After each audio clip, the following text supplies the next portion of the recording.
Okay, good morning, everyone. Thanks, Arun. Thanks, Priya, for inviting me to give this talk. So this is a tutorial talk.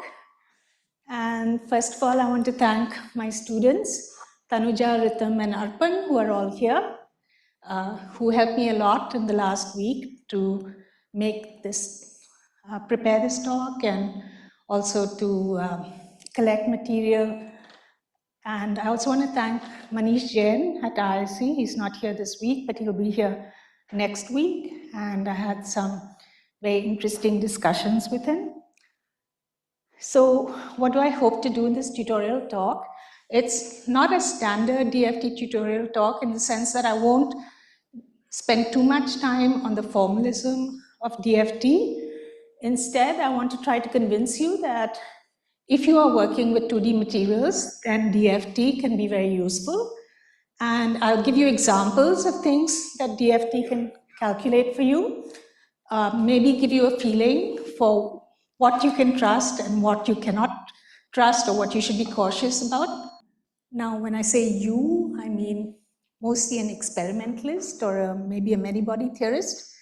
And for people who already are doing DFT, it may not be so interesting. And I've divided my talk into two sections. One is an introduction to DFT, and the other is some ways in which the output from DFT calculations can be used to study 2D materials. So let me start with the first part, which is, there's still some weird echo, no? It's okay? Okay. So, introduction to DFT. So, what is DFT? I think everyone in this room would already know what DFT is, but anyway, it's a very successful, very popular, much used method for calculating the properties of many electron systems from first principles. What do we mean by first principles? The only input into the calculation is the atomic numbers and the atomic masses. Everything else emerges from the calculation. It's quantum mechanical, it's numerical. In principle, it is exact. I'll explain to you what I mean by that. But in practice, it's approximate. Nevertheless, the approximations we make are pretty good most of the time. And I'll explain to you when it's accurate and when those approximations may fail. When I say DFT, I mean to use the term a bit broadly. I'll talk about standard DFT, which is the calculation of ground state properties like total energies, charge densities, electronic pseudo eigenvalues. I'll explain to you why I put the word pseudo there. Forces on atoms. There's also DFT plus U. I'll explain that. Then there's density function of perturbation theory, from which you can calculate various quantities, which are basically derivatives of the total energy with respect to various perturbations. And I'll just have one slide on ab initio molecular dynamics. Okay, so why should you care about DFT? I hope to convince you that DFT can do an awful lot. And I put not just band structure calculations, because this is the bad rep that our community has. When I was a PhD student and I said I wanted to work with David Vanderbilt, somebody said to me, why do you want to work with him? I mean, he just does band structure calculations. And ever since, every once in a while, I'll hear someone say, oh, do you do band structure calculations? So I want to convince you, of course, band structure is good by itself, but I want to convince you that it does more than that. So what are the things you can do? Of course, if you're an experimentalist, you can confirm experimental results. You can help, more than that, you can help interpret experimental results. You can save time compared to doing the experiment. You can also save money. It's much cheaper to do a DFT calculation than to do the corresponding experiment. You can screen candidate systems. For example, if you're looking for a particular property, you can't screen a whole lot of systems experimentally. That would be too time consuming, too expensive, but you can do that much more quickly with DFT. You can design new materials. You can achieve extreme conditions, like for example, say you want to subject something to a very high pressure. For that, it's hard in the lab, but in a calculation, that's relatively easy to do. You can provide insight, and you can also separate out various effects. For example, if you want to know whether something is due to magnetism or not, in the DFT calculation, you can turn off the spin polarization. Or if you want to know whether it's a relativistic effect or not, you can turn off the relativity. So these are things that you can't really do in an experiment. And if you're a many-body theorist, you can use DFT to get parameters for your models. So what is the basic problem that DFT is trying to solve? It's the quantum many-body problem, where you have some number of nuclei and some number of electrons, and they interact via the Coulomb interaction. So examples are atoms, molecules, condensed matter systems. And for these, to describe them quantum mechanically, we want to solve the many-body Schrödinger equation. So this psi here is the many-body wave function. Now, we can write down this equation, but as we all know, this is very difficult to solve. So the way this is handled in DFT, it's formally based on two papers. The first was by Hohenberg and Kohn, and in that paper, there are two theorems. What does the first theorem say? So it says if you have a collection of particles in some external potential, so for example, the particles could be your electrons, and the external potential could be due to the nuclei. Now, most of the time, when you're doing conventional quantum mechanics, what you say is you have this external potential, and you solve the many-body Schrödinger equation, and you get the many-particle wave function, from which you can get all properties of the system, including the density, which you get by doing psi star psi. Now, what this first theorem said was, with a very simple three-line proof, that for the ground state, you can do the reverse. Instead of going from V to N, there's a one-to-one mapping from the density to the potential. Okay? So if you have the density, you can get the potential. And if you have the potential, here we know we can get all ground state properties of the system. So what this basically is saying is that you can work with the density as your basic variable instead of the wave function. Now the wave function depends on 3 n coordinates, where n is the number of particles you have, whereas the density depends only on 3 variables, x, y, z.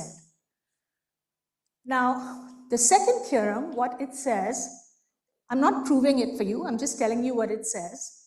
It says, if you have this n-electron Schrödinger equation, which you want to solve for the ground state wave function, this problem maps exactly onto another problem where you have, instead of variational principle, so you have a functional of the density, E, V of n, which you minimize to find the ground state density and the ground state energy. So this functional has this form. It's some functional of the density, and then the external potential, it comes in this form in the Hamiltonian. And this is the variational equation you have to solve. Now, this f of n is a universal functional of the density. Okay? Now, so that's why it's called density functional theory. There's a universal functional of the density, which if you minimized it, you will get the ground state. Now, what is the problem? The problem is that this is just an existence proof. It tells you that there exists such a f of n. It doesn't tell you what form that f of n has. So we don't know the form for it. So if you want to do this, what would you want? You would want an approximation, or of course, if you had the exact solution, that would be even better, but we don't have it.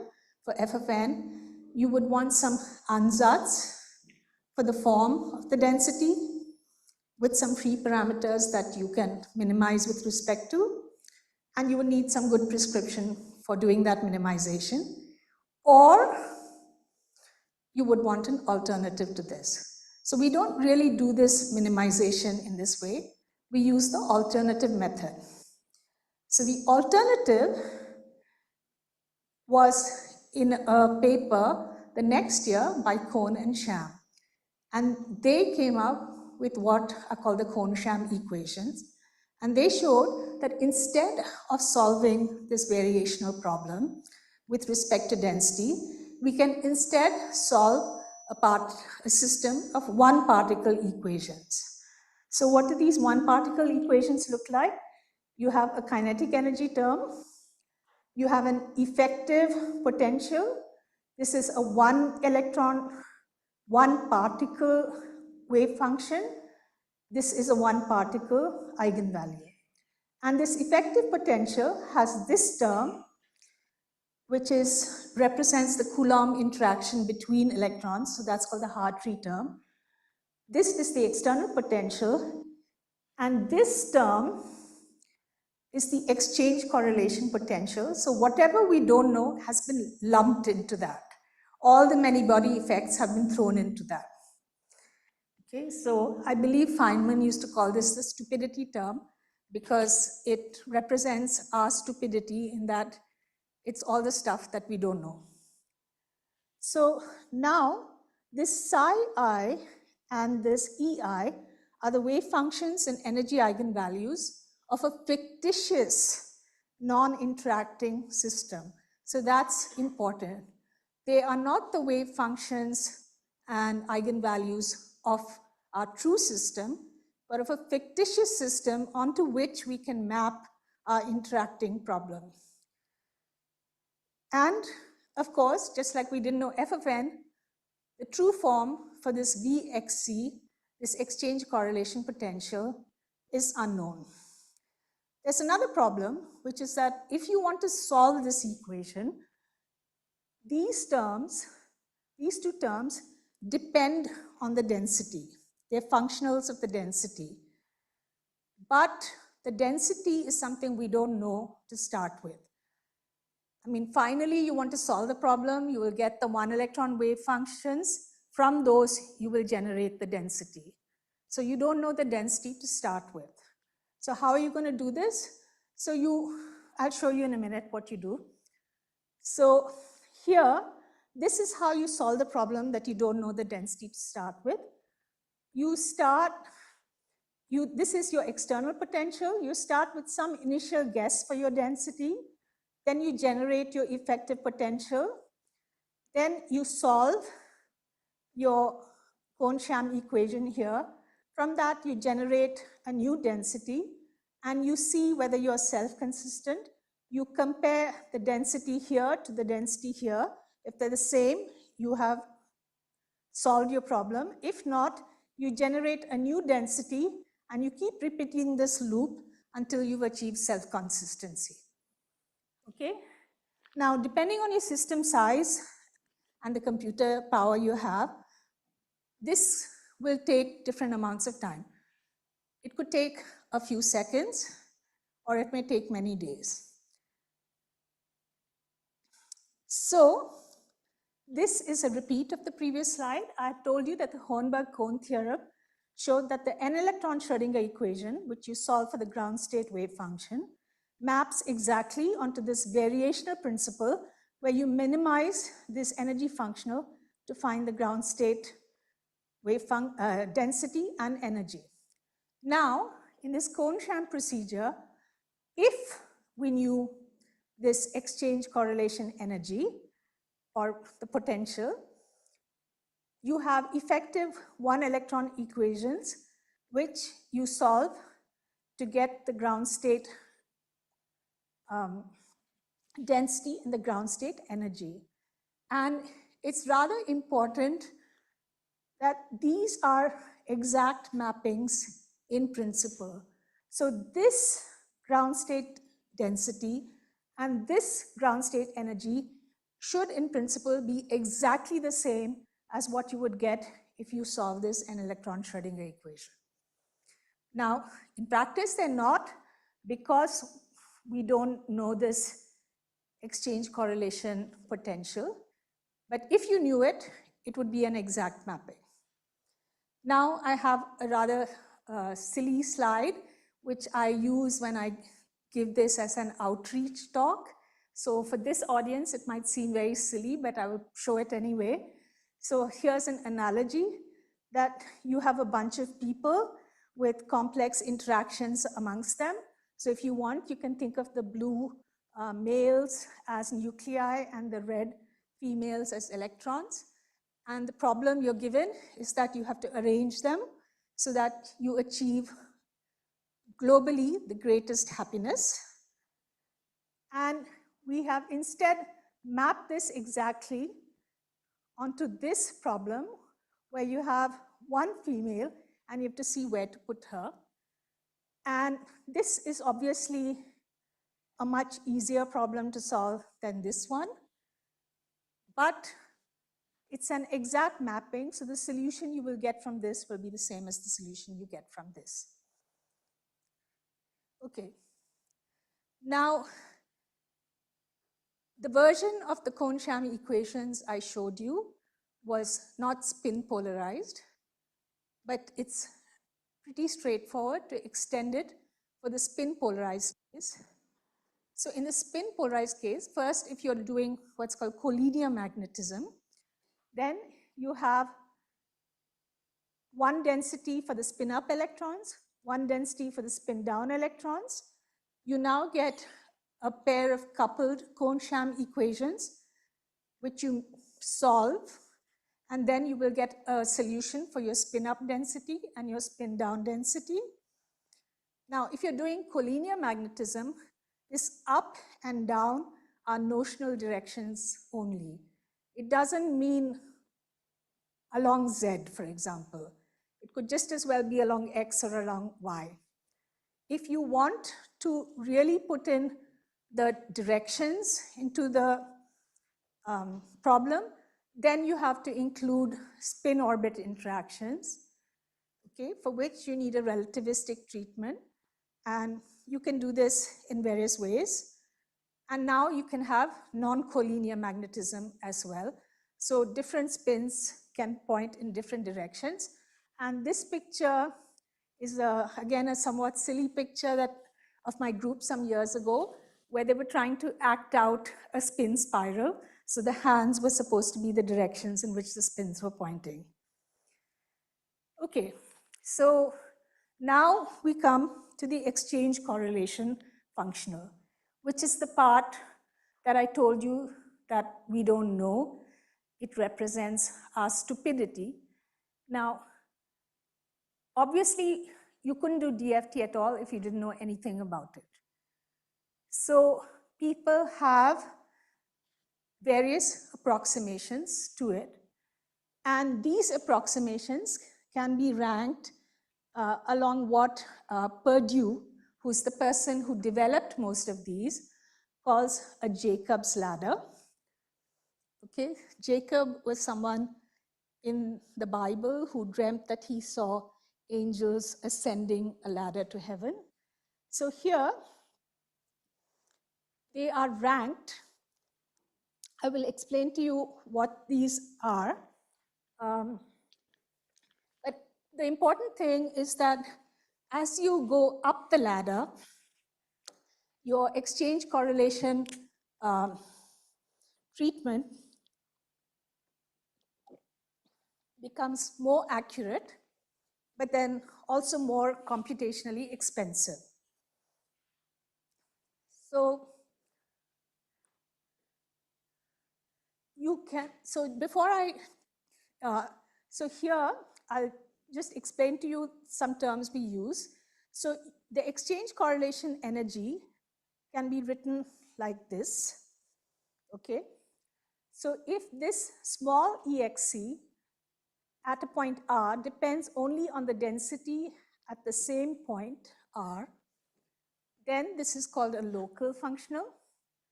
If it depends on the density and the gradients, it's called a semi-local functional. And if it depends on the density everywhere, it's called a non-local functional. So let's look at the two lowest rungs. This is what's called the local density approximation, which is a local functional, which depends only on the density at a point R. And this is what's called the generalized gradient approximation, which depends both on the density and its gradient. So these are amongst the earliest approximations to the exchange correlation functional. They're very, very commonly used even today, and they're computationally cheap. Now, there are different versions of these also. A common one for the local density approximation is called PZ, that stands for Perdue and Zunga. And for the GGAs, there are different forms. Two common ones are Perdue-Wang 91 and Perdue-Burke-Ernzerhoff, which is PBE. PBE especially is used very widely. Now, I put surprisingly in question marks because it seems like they're very simple approximations, but they work really well. Okay, so they're accurate for many things, though the LDA has a tendency to overbind and the GGA has a tendency to underbind. I'll show you in a second what that means. Now, you would think that the GGA, because it's one rung higher up, should do better than the LDA, but it turns out that's not necessarily true. Okay, sometimes the GGA does worse. So here are two examples I've given you of when it does worse. For example, for germanium, we all know that germanium is a semiconductor, bulk germanium.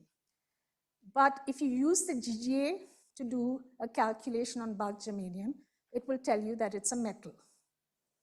Okay.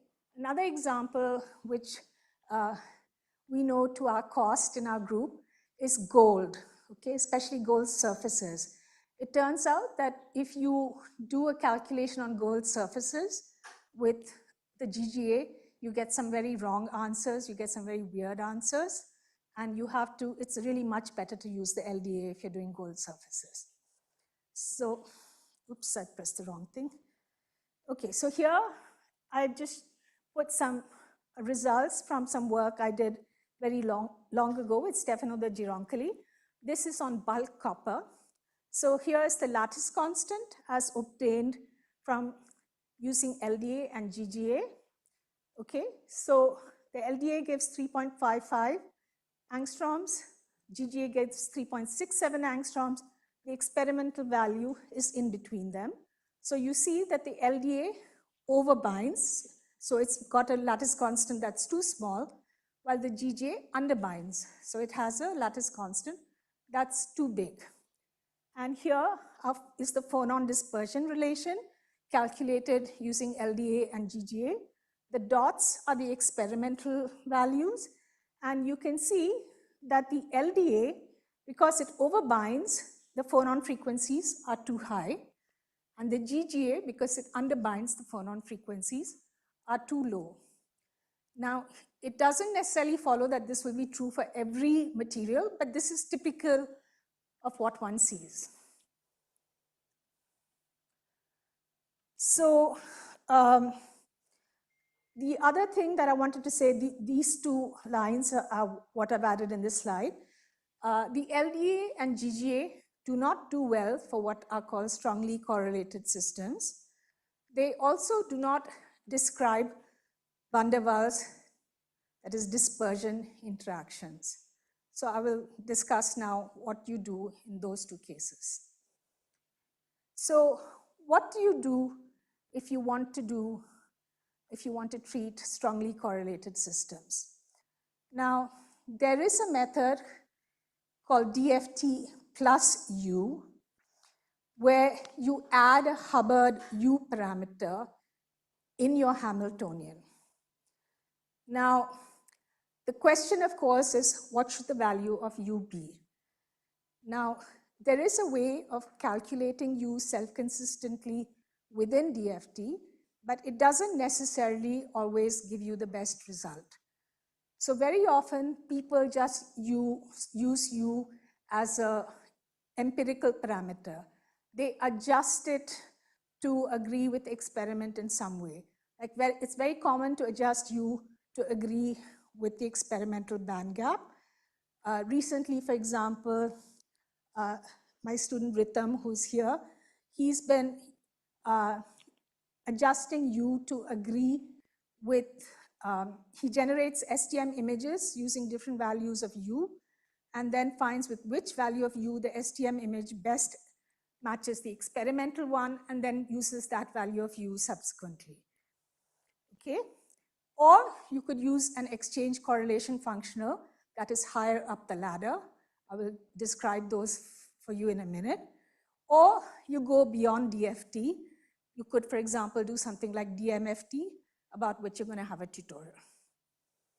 So here are some of the higher rungs of the ladder. You could have meta GGAs. So there, in addition to the density and the gradient of the density, you have the Laplacian of the density. You could also say you have the kinetic energy density. I want to be clear about one thing here, that some people include this kinetic energy density here and say that's a meta GGA. Some people don't. So it's just a question of semantics, how you define what is a meta GGA. Okay, so an example of a meta GGA is what is called scan. And examples of these are what are called hybrid functionals, in which you introduce some part of the exact exchange obtained from a Hartree-Fock calculation. Okay, and these are some common ones are PBE0, B3-lip, and what is very commonly used, HSC06. Okay, the initials in all these cases stand for the authors of the paper in which these were introduced. And then you can go into truly non-local functionals. So let's see, I said you do this for strongly correlated systems. So do they really improve things? So here is a test case. This is lanthanum copper oxide, which is very well known, especially, I guess, to the high TC community. So the experiment tells you that its ground state is an antiferromagnetic insulator. The moments on the copper atoms are around 0.6 Bohr magnetons. Sorry, I forgot to make this a mu. And you know that you get a metal insulator transition on doping with strontium. If you use this, S stands for spin, so it's a spin polarized LDA. It tells you the ground state is a metal, okay? And it gets the copper moment totally wrong. If you use the GGA, it again tells you it's a metal, it's totally wrong. If you use these two, which are both hybrid functionals, they tell you correctly that the ground state is an antiferromagnetic insulator. In this case, you get a completely wrong value for the copper moment. In this case, you get an approximately right value, but you don't get that metal insulator transition of copper doping. And scan, which we're saying is a meta GGA, actually does rather well. It tells you it's an antiferromagnetic insulator, it gets the copper moment pretty much right, and it gets the metal insulator transition.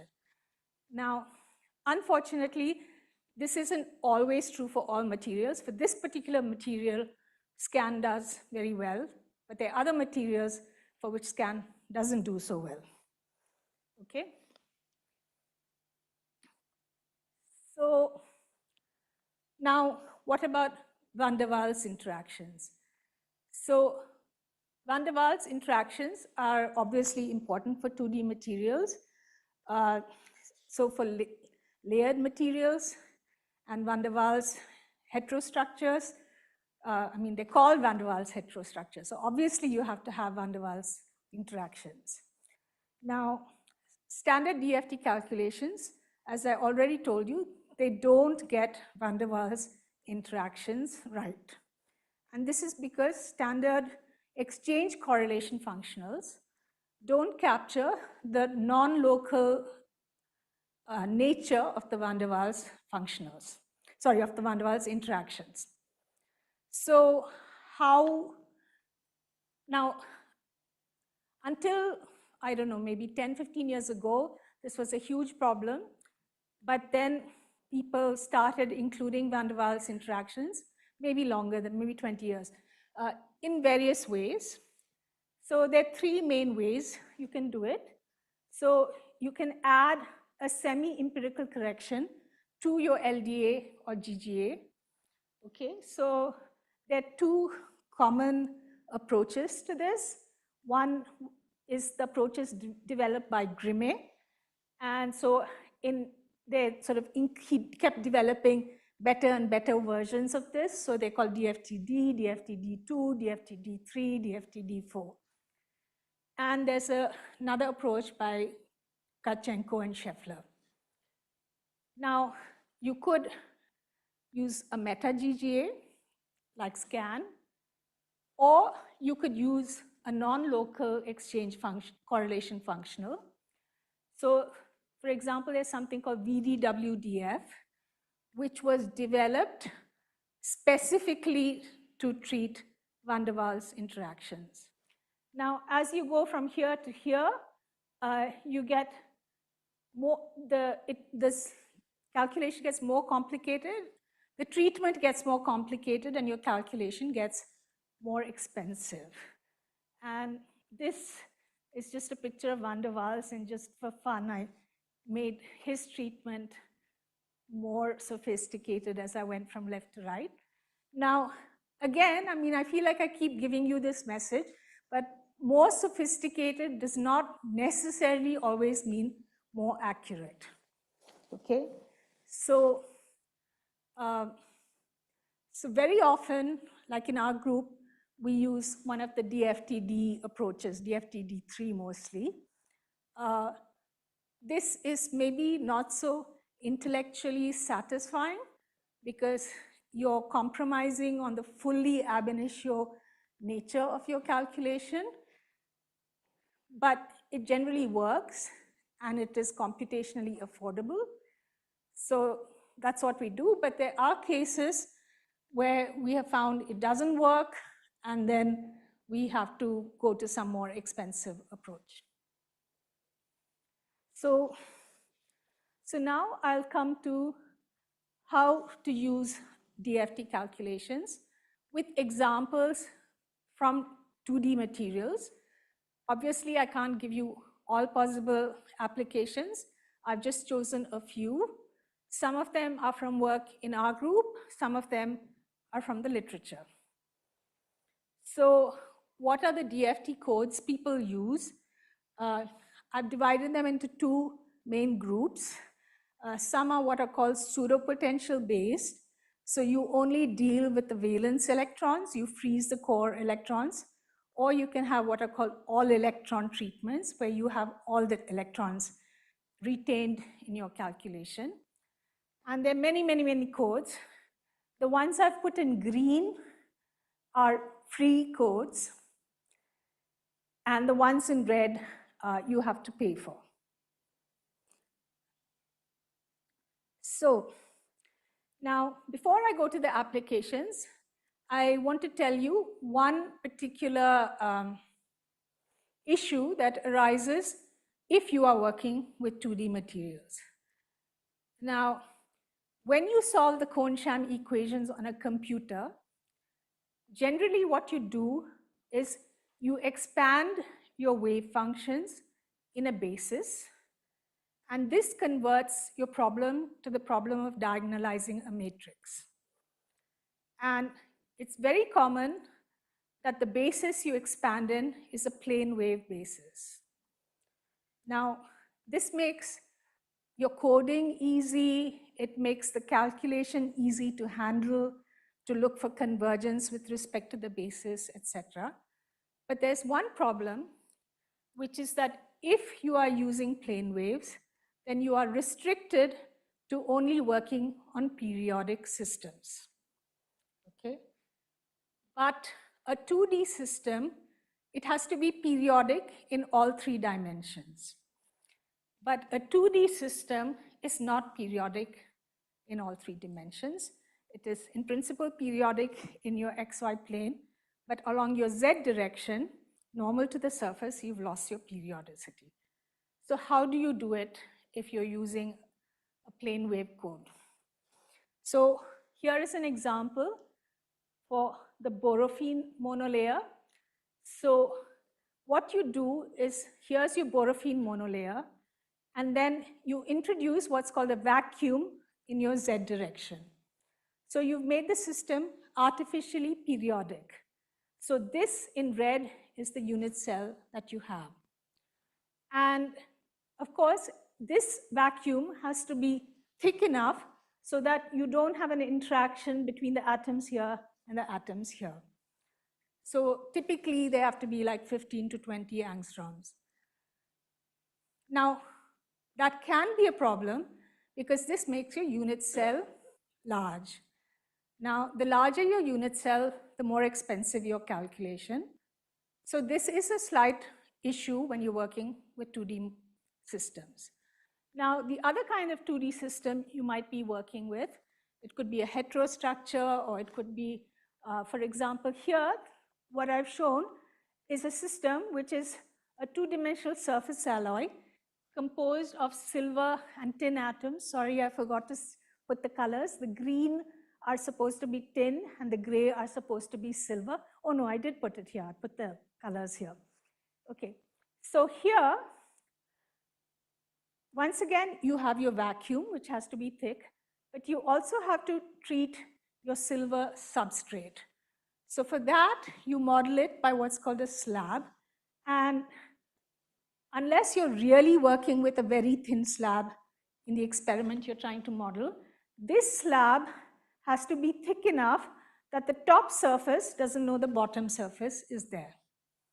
So that's one more thing that you have to check your convergence with respect to, and that can make your calculation more expensive. The second problem when you're dealing with 2D systems is you may also have a problem with imposing your periodic boundary conditions in the XY plane.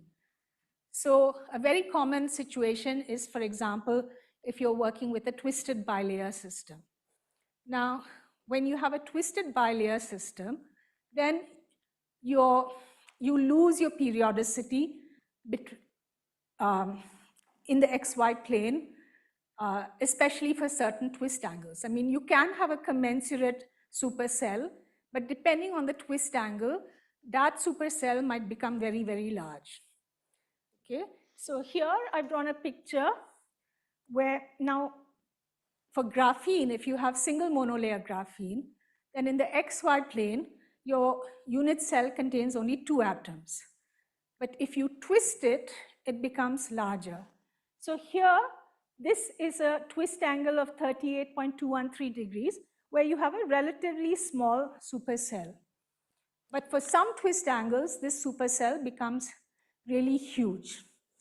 And it can become so huge that it's not at all practical to do a DFT calculation on it. So in practice, when you're doing a DFT calculation on twisted bilayer systems or trilayer or whatever, you are restricted to certain twist angles which give you small supercells. Okay, so what is the output from DFT calculations? You input your atomic numbers, atomic masses, you run through the machinery of DFT, you get some output. I'm going to talk about, now the most useful thing is the total energy of the system and the charge densities. These, I told you, should in principle be exactly correct. Also the forces on atoms, I'll talk about forces in a minute. Then I put the eigenvalues, energy eigenvalues and wave functions, which are very useful, though formally they need not be correct. And then if I have time, I'll talk about interatomic force constant tensors. There's a lot more you can look at, but I don't think I'll have time to talk about them.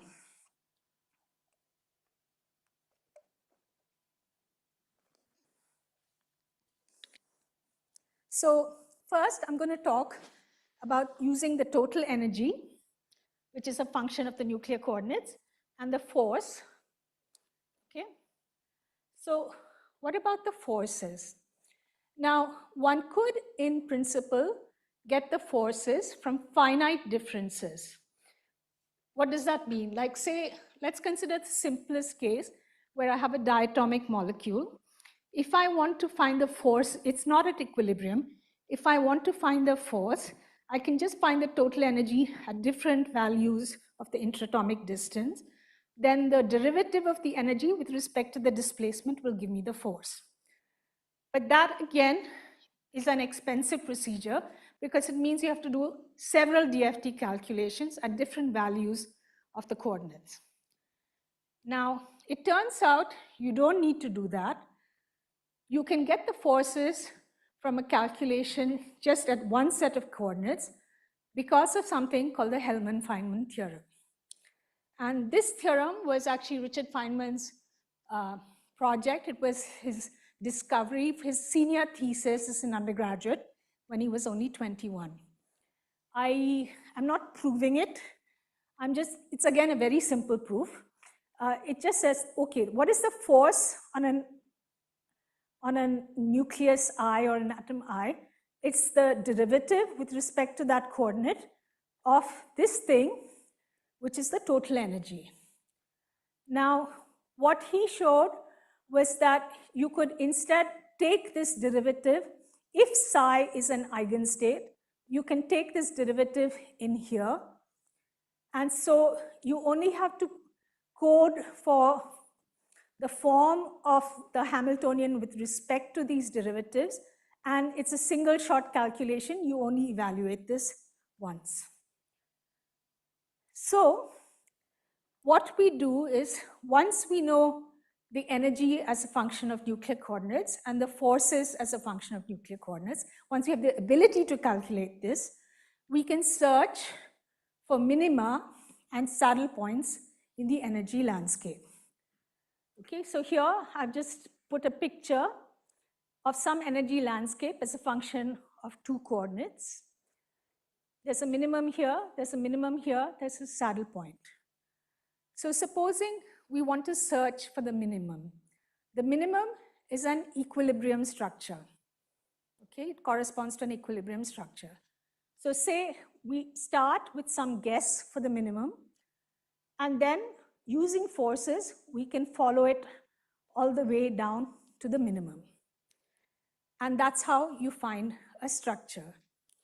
Now, of course, there's one problem in this, which is that we do not know that we have found the global minimum. We only know that we found a local minimum. And this is a problem that remains unsolved. People have lots of clever algorithms to say that you have found, to hopefully find the global minimum, but there is no foolproof way of finding the global minimum. So in principle, what you do is you kind of start from different places and look for the minimum that you fall into, and you hope if you start many times and get the same minimum, then you have found the global minimum. The other thing you can do is you start from somewhere and you look for the saddle point. So just like you have algorithms that help you find minima, there are also algorithms that help you find saddle points. And saddle points are transition states and they're barriers. So they could be different kinds of barriers. They could be barriers for a chemical reaction, they could be barriers for a diffusion. Okay, they can be all kinds of barriers. So we have the ability now to calculate geometries and to calculate barriers. So here is how you use forces to find structural relaxation. This is something I found online from quantum ATK tutorials. This is a surface. This is palladium 001 surface modeled by just 4 atoms with periodic boundary conditions in this direction. This is the surface, top surface, bottom surface. This is a carbon monoxide molecule on it. They've started with a geometry where the carbon monoxide is perpendicular to the surface, straight up. And then they relax the geometry using the forces. And they finally end up with a geometry where it is at an angle. Okay. Now, I didn't like this one so much because it looks like the bonds between the palladium atoms are being broken and remade. That's not true. The bonds are always there. It's just that they use some threshold for when to draw a bond, which wasn't a very realistic threshold. Now, if you can do that, now you can also calculate the adsorption energy. For example, you do this total energy calculation for the molecule adsorbed on the substrate. Then you do a calculation for the bare substrate, and you do a calculation for the molecule in the gas phase. For all of these, you find the total energy. Then your total energy for the molecule on the substrate minus the total energy on the substrate minus the total energy of the molecule, that's defined as your adsorption energy. Okay. Now for 2D materials, another thing you might be interested in is what's called sometimes the exfoliation energy, what's sometimes called the binding energy. So you have your bulk material and you want to just sort of peel off one layer from it. Now, the way people define it is this. They say you calculate your energy in the bulk and you calculate your energy for a 2D monolayer. It looks like a wire, but it's 2D and this is 3D because I've shown you side views. Some people define this with respect to the unrelaxed monolayer, some with respect to the relaxed monolayer. In this case, I have shown some buckling to indicate that if I pull out a monolayer from this, it relaxes its geometry. You could either calculate it for the relaxed geometry or for the unrelaxed geometry, which would be what it has if you just pull it out from the bulk. And the exfoliation energy is defined as this is the total energy for the bulk, this is the total energy for this 2D monolayer, divide by the number of atoms in the bulk, divide by the number of atoms in the 2D monolayer, and you get the exfoliation energy. Now, this is obviously something that's of great interest if you are working on 2D materials, because say you have a 3D material, you want to know how easy is it to exfoliate it and get a 2D monolayer. Now, this has been used in this calculation, in this paper. It was in Nicola Marzari's group in Lausanne, and they used it to find new 2D materials. So what they did was they basically looked at a huge database, like, I don't know, I forget, 10,000, 100,000, I think it was 100,000 bulk materials. I'll have the number on the next slide. So you take the bulk material, you make a supercell out of it, then you search for the bonding, the connectivity between the atoms that enables you to define layers within this. Then you decide then you pull out a layer and then you do a calculation on the layer and then comparing the total energy of this with respect to the total energy of this, you can calculate the exfoliation energy. Okay, so they had to perform what are called high throughput density functional computations. So they started with over 108,000 bulk structures. From that, they identified 2,662 layered bulk systems. And then when they calculated the exfoliation energy for this, they identified 1,036 easily exfoliable 2D systems. So was it worth it? They certainly identified many 2D systems which were not known beforehand. they also, when they looked at the structure of these, there was one particular structural prototype that they identified that nobody had identified before, which is this neodymium telluride structure. So this was an example where high throughput DFT calculations were used to identify new 2D materials which experimentalists could then try to make. Another example of trying to design a new 2D material was this one, which is phosphorine, which is a single monolayer of phosphorus atoms. So what was known before was this, which is black phosphorine. So phosphorus has different allotropes, one of which is black phosphorus. And if you exfoliate one layer of it, you get black phosphorine. But they identified this structure, which is called blue phosphorine, which does not have a corresponding bulk structure. So you cannot make it by exfoliation unless you find somehow a way of synthesizing its corresponding bulk allotrope. And it is predicted that this has a wider gap than this, and so there are reasons you might want to make this. I put, has it been synthesized with question marks? Because it's sort of, I think, a controversial issue. I don't know, maybe somebody in the audience will have an opinion on it. Because there are various reports that people have synthesized it, and then there are later reports, people saying, no, that wasn't really blue phosphorine. Okay. Now, you can, still continuing with structure, you can compare competing structures. You make your system in one structure, the other structure, see which one has the lower total energy with DFT, and then you know which is more favorable. So here, for example, is molybdenum disulfide. So this is what's called the 2H phase. This is just with one monolayer. This is the 1T phase. And if we choose the zero of energy such that the total energy of this one is zero, then this one is 0.84 electron volts higher in energy per formula unit. Now, of course, you can also look at different stacking possibilities. So this is for graphene. So if you, this is the common Bernal stacking, the AB stacking. So if you say this is zero, then if you try the AA stacking, then this is higher by 3.92 milli-electron volts per atom.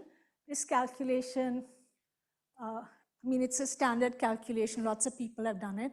But this particular one was done by my student, Sejal, who I think is also in the audience. Continuing with graphene, this tells you the importance of van der Waals interactions. So if you look at, you're making graphite, and you look at the distance between the neighboring layers. So this is local density approximation, GGA plus van der Waals. This is experiment. Now, graphite is an unusual case again where LDA does much better than GGA. It seems to be accidental. LDA does a pretty good job compared to experiment. GGA gives you no binding at all. And GGA plus van der Waals sort of does okay. And so this is the interlayer distances, and this is the binding energies. Now, you see that LDA gives you binding, but the binding energies you get are quite different with GGA and van der Waals as compared to LDA. Now, if you can look at competing structures, then you can also try to look for phase transitions between them. So here is a case of a structural phase transition.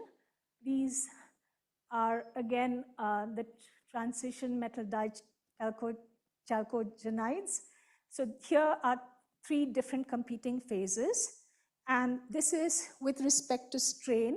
So here you have an A parameter and a B parameter. And what was done in this paper was they just varied the A and the B. So it's a biaxial strain where you vary the A parameter and the B parameter, and you see which structure is lowest in energy. And by doing that, they could get this phase diagram. Okay, for example, this is WTE2, and you see that in this range it's 2H, in this range it's 1T prime, etc. Now, then you could try to make these structures by depositing on a suitable substrate so that you impose the biaxial strain from the substrate. We can also look at suitable substrates for growth. So here, both the strain imposed by the substrate and the chemical nature of the substrate matter. So this was some work we did in our group a few years back, where we were looking, I mean, I told you that people have been trying to make blue phosphorine and not succeeding. So we tried to look at different metal substrates, different metals, different orientations, etc., and compared black phosphorine and blue phosphorine. So what I've shown here is, this is the difference in the Landau free energy between blue and black phosphorine. So if this is a negative number, it means blue phosphorine is favored. And if it's a positive number, it means black phosphorine is favored. And what we've shown here is the chemical potential of phosphorus. Okay, and this chemical potential is different depending on your synthesis method. Okay, so where your source of phosphorus is coming from. And so we see that, you know, most of the time it's black phosphorus that's favored. There's only a small range here where blue phosphorus is favored. And from this, it looks like platinum is the most promising. Okay, so I said we can calculate barriers. So the example I've chosen to show you is a diffusion barrier. So this is a very small particle of platinum. It only contains 4 platinum atoms, and it's on a magnesium oxide substrate, and it is diffusing. Now, why is this of interest? Platinum nanoparticles are used a lot as catalysts, but they have a tendency to diffuse and aggregate and form larger nanoparticles. This process is called sintering, and it is unfavorable. You don't want it to happen because then you lose your catalytic activity. So we've been studying this, and one of the things we found was that when these particles move on these surfaces, you can see they don't just move by simple translational motions, they're these complex motions. Okay, so here, in this particular case, we find that it has this kind of rolling motion, and what we can also calculate is the barrier for motion. So it starts here, here's the saddle point, the transition point. This energy here is the barrier. Now, with total energies, you can also, if you're looking at a spin polarized system, you can calculate the parameters for a Heisenberg exchange Hamiltonian. So this is again from work done in our group. So our experimental collaborators, who are the group of Johannes Barth in Munich, they did this experiment where they deposited iron atoms and indigo molecules on a silver surface, sorry, on a gold surface. And what happened is they formed these one-dimensional chains called coordination polymers, where you have indigo molecules alternating with pairs of iron atoms. And we can see that in our calculation, we can spin polarize these iron atoms in different ways. So here, they're all polarized up. Here it's up, up, down, down, up, up, down, and then different ways here.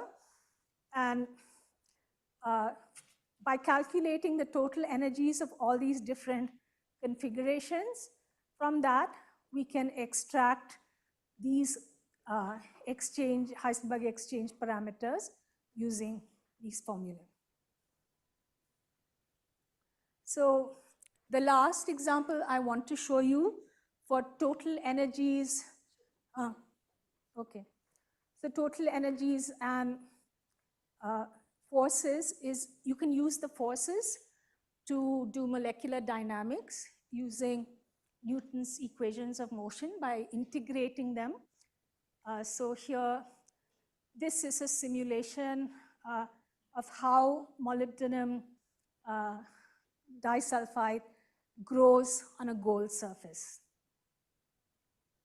Okay, so I think I'm not going to be able to finish my talk, but I'll do as much as I can.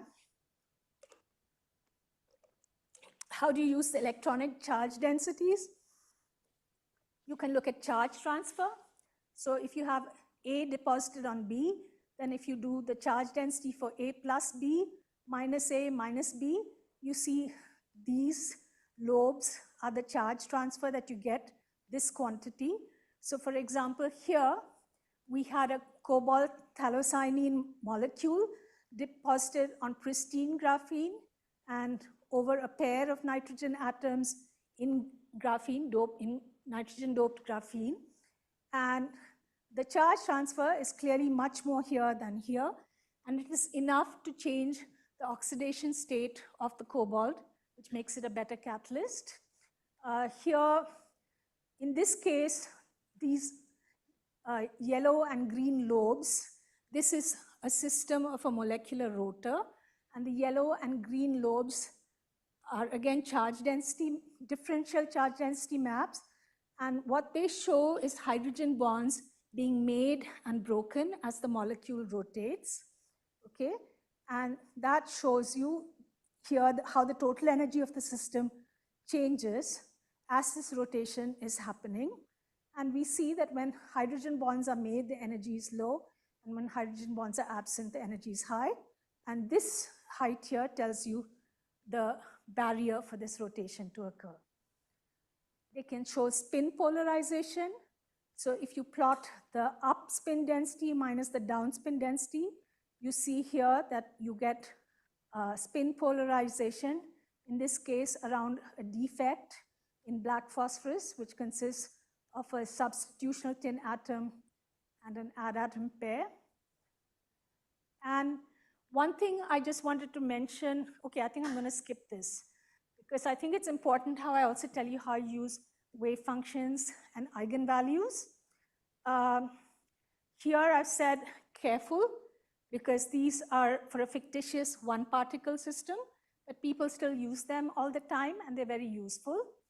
So I think it's really important that I discuss this, which is, can we just look at a band structure obtained from a standard DFT calculation and read off the band gap? Is this going to be the correct band gap? And the answer is, most of the time, no. Some of the reasons why standard DFT gaps are wrong. One is that DFT is a ground state theory. So you get everything up to a band, valence band, but then to get to the conduction band, you have to excite an electron. So that's going to be wrong, the energy for that. Also, anyway, the eigenvalues are not the correct eigenvalues. We also don't know the exact exchange correlation function. And the cone-sham formalism does not account correctly for scenarios where you remove an electron or add an electron. So here is a fairly typical result for a bulk system. So this is the band gap versus the concentration of germanium for silicon germanium alloys. This is calculated with GGA. This was results from my student Garima, who will talk more about this on July 23rd. You see that the black dots are experiments. So you see GGA seriously underestimates the band gap and even gets germanium to be a metal.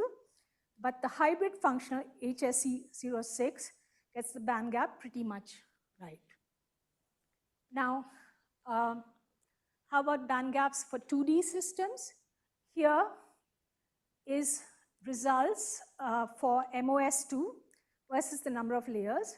This is the result with HSE06, which is a hybrid system. This is the result obtained from LDA. So far, everything looks okay. You say HSE has a much high, gives you a much higher band gap. LDA underestimates it.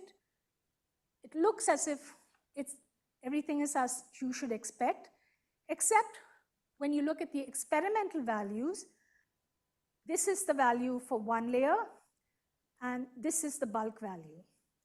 Okay, so if anything, it looks like LDA is getting it right, and GGA is and hybrid is getting it wrong.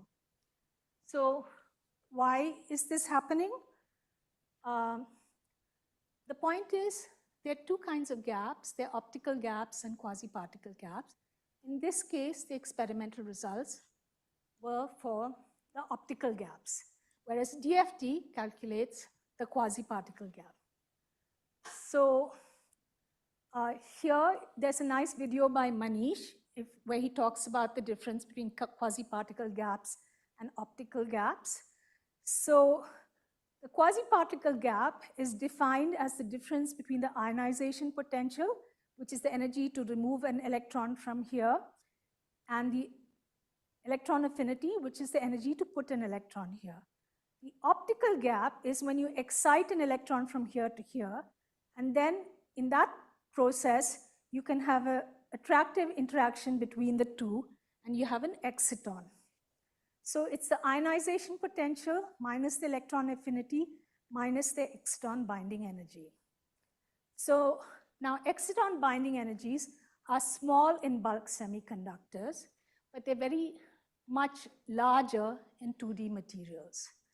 So if you look at the quasi-particle gap in a bulk system, then the hybrid gets it about right, and the LDA gets it very wrong.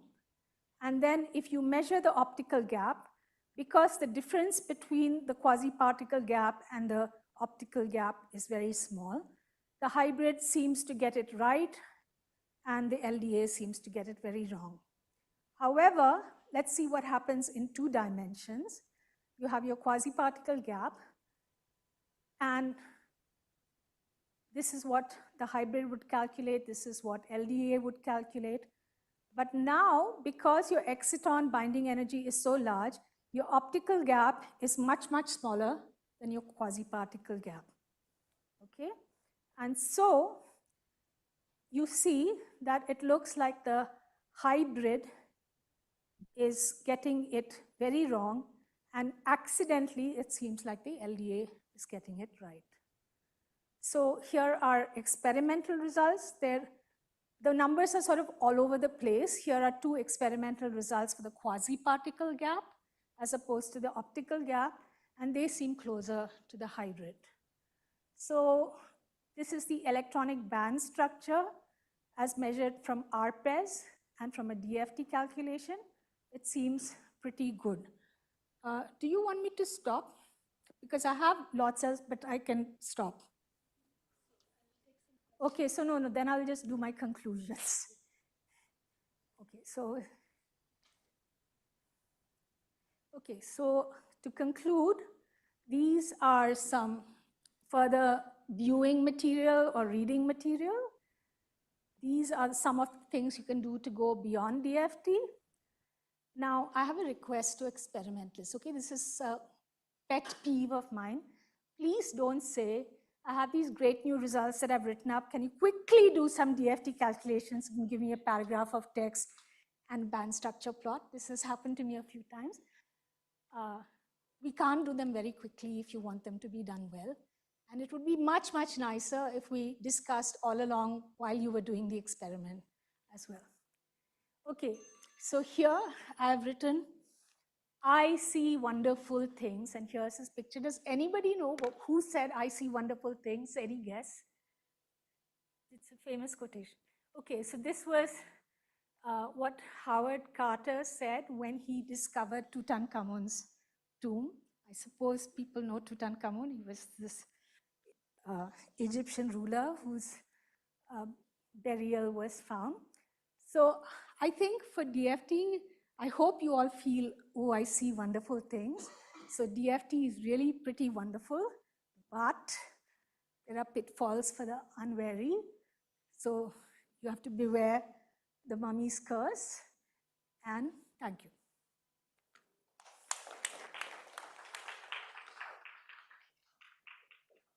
Thank you, Shobna, for the very nice overview. Am I audible? Yeah. Thank you, ma'am. Very nice talk. So all along the talk, you mentioned that it's not necessarily that higher up in the ladder, you will get better results. For example, LDS performs sometimes better than GG and others. But it doesn't it look like that the higher approximations like should perform better because you're making it more general, the exchange correlation. So why is it Yes, that? of course. So, I mean, we only partly understand why, but it seems to be that very often there's error cancellation in the simpler methods. Like, for example, LDA, there's a lot of, it makes mistakes in the exchange and it makes mistakes in the correlation, and those two seem to cancel out. Whereas if you systematically improve, say, just the exchange, then you're going to get a much worse result because the error doesn't cancel out. So this seems to be part of it, but then of course, then it wouldn't necessarily explain why it works better for some materials and not for others. So I at least don't have a systematic understanding of this. Okay, and one more question. So you mentioned that for van der Waals materials, there are some vacuum thickness and other stuff that one needs to consider. So when you were saying that it's DFT plus van der Waals, so that means this kind of approximations that go into the model, or it's something else? Like, for example, semi-empirical DFT that you mentioned. So this vacuum thickness you always have to put when it's a 2D calculation. I mean, whether it's surfaces or heterostructure or whatever. That is a technical aspect of doing a DFT calculation with periodic boundary conditions for a two-dimensional system. Okay, so that you have to do. Then the question is, how do you treat the van der Waals? So that is a question of basically your exchange correlation functional. So do you do PBE, which is a GGA, plus some semi-empirical correction?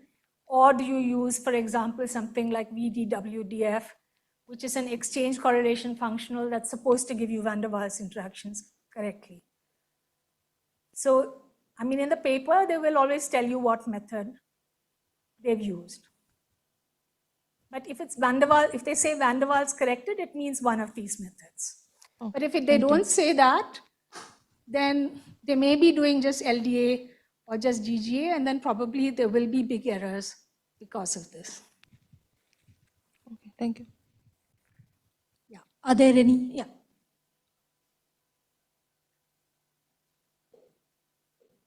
Am I audible? Thank you, ma'am. Such a nice talk. And my question related to some relevance in DFT calculation, like in the VASP or quantum espresso codes. Like in any system, if we consider the flag of spin orbit coupling and spin polarization together, then is it relevant in the physical aspect or not? Or how we will interpret this situation when we consider both of these together? So I don't know about the specific code flags, okay? So I don't know. But I think usually when you just say spin polarization, like n spin equal to 2, it means that you're doing collinear spin calculation. And so it means that you're just doing a separate n up and n down without any spin orbit. Whereas if you put in spin orbit, then you're doing the full relativistic treatment, and then you're including the relativistic treatment of the spin orbit interactions.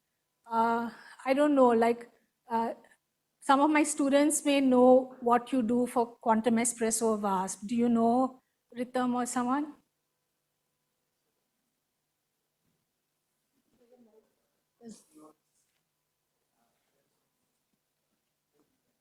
Huh? Hello. Yeah.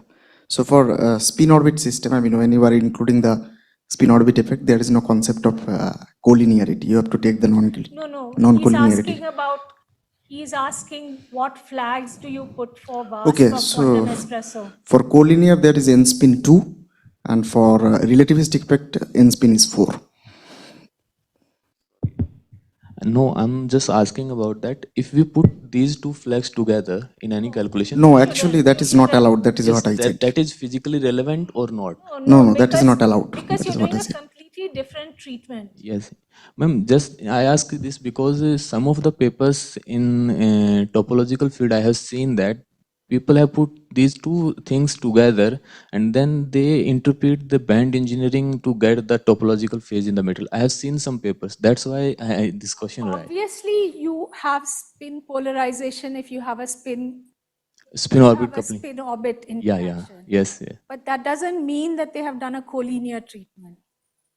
So Maybe we can discuss this more. It doesn't mean, or they've made a mistake, but more likely they have actually done the full relativistic treatment. yes, yeah. Thank you. Are there any other questions?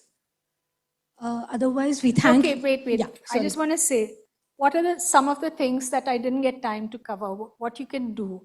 Okay, you can do STM images.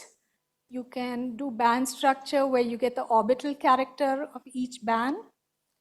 You can do STS, and you can use phonons either to just directly compare with the spectrum measured experimentally, or if you get imaginary phonons in your frequency, that tells you that your structure is not stable. So these are the things I didn't have time to cover. Yeah. Thanks, Shobna, and we thank her again for a very nice talk.